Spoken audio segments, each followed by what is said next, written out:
once upon a time, when in Swamiji's days, there was there's a huge famine in India, and Swamiji was so moved by the famine and suffering of humanity at large that he said once that what is the point of having Belur Math, a huge temple, when my countrymen are starving? We see a lot of temples, huge temples being built all over India and abroad. What is your view on this when there is the starving people in India, in Africa, and other parts of third world countries, and some countries making huge economic progress when the population is on the below the poverty line? What is the point of these temples, large structures, when it doesn't serve the humanity at large? Let me start with Swami Vivekananda, his own condition. Here is a man, when he wanted to set up Belur Math, the Ramakrishna order, he was struggling.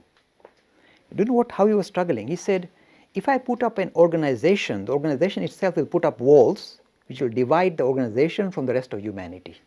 So it becomes elitist. People within the group, within the compound are the elite and the outsiders. So the moment you have any structure, it always is divisive, it divides people, any structure, however good it is.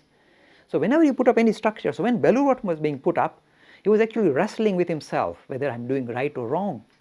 Because he knows that every structure, every organizational structure becomes a limitation. In a way, it limits this idea of the spirit, trying to kind of encapsulate it within the framework of that organization. So it limits and reduces. See, the potency of that, the idea of spirit is something that doesn't like to be captured. So when he was trying to set up Belur Math or the Ramakrishna order, he was struggling. Do you know what language he used? He said, perhaps I have to set up this organization as a necessary evil. Look at the language. You see, like an evil, to set up a structure that divides us from others is always considered to be divisive, not good.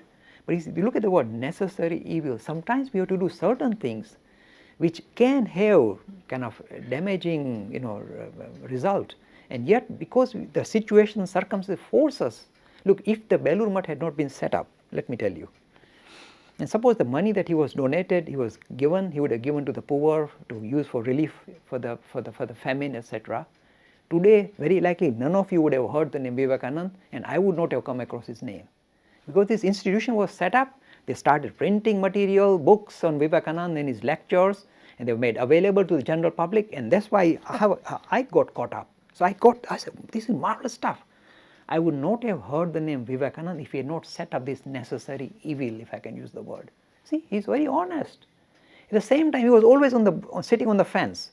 So one day, when he saw people starving outside Belur Math, and they were sitting inside Belur Math and eating, he got really annoyed. This is a real spiritual giant, not make-believe, not artificial, really stirred up. He becomes stirred up. He said, what are we doing here? Sell the place and give the money to these people who are starving outside. What are we doing here?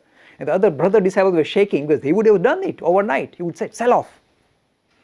He was always, you see, the love he had for humanity was so strong that he would have even demolished this institution that he set up himself. He would have demolished it and sold it off for the love of humanity. He was always like that, on the borderline, and people never knew what's going to happen next morning with Vivekananda when he was alive. And the same issue, in a way, I think all of us face today. When we build up an institution or a large structure, look, it fulfills certain function because it becomes the focus where society, the community manages to get together and good ideas are developed and come to maturity. So that's the use of all these temples. Otherwise, there will be no place for people to gather and it will be very scattered. So if there's a large temple, we can bring in 5,000 people on the weekend, and they're doing philanthropic work, they're learning good things, good manners, good cultural, social activities are being carried out in the temple, tremendous philanthropy, tremendous spirit of giving, a spirit of voluntary work is being kind of promoted, then surely that temple is doing some good work, even though we can perhaps vilify and say, why do you spend so much money on the temple? But it is fulfilling a function for society.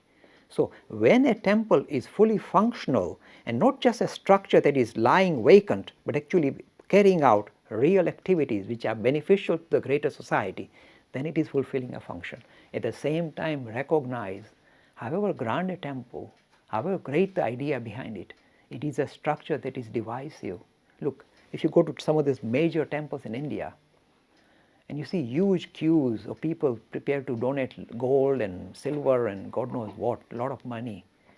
And the money goes into the coffers. Perhaps we don't know what happens with that money. And there are just people outside starving, walking about starving. And huge amount of food and milk, etc. is offered to the deities, washed down the drains. And you ask yourself, have they got it wrong? You must continue to ask yourself. This is an area where you have to be very careful that we like temples because they are promoting social cohesion and work and so on. At the same time, make sure that they do not become counterproductive in the sense that the purpose for which they were built is not lost in the process. So you need to continue to notice the deprivation around the temple. And unless the temple begins to expand and try and do some philanthropic activity for the people around the temple grounds and expand this bigger and bigger circle of people that are going to look after, then the temple is successful. But if the temple is becoming isolates itself and just looking after its own need and its own coffers, then it has failed.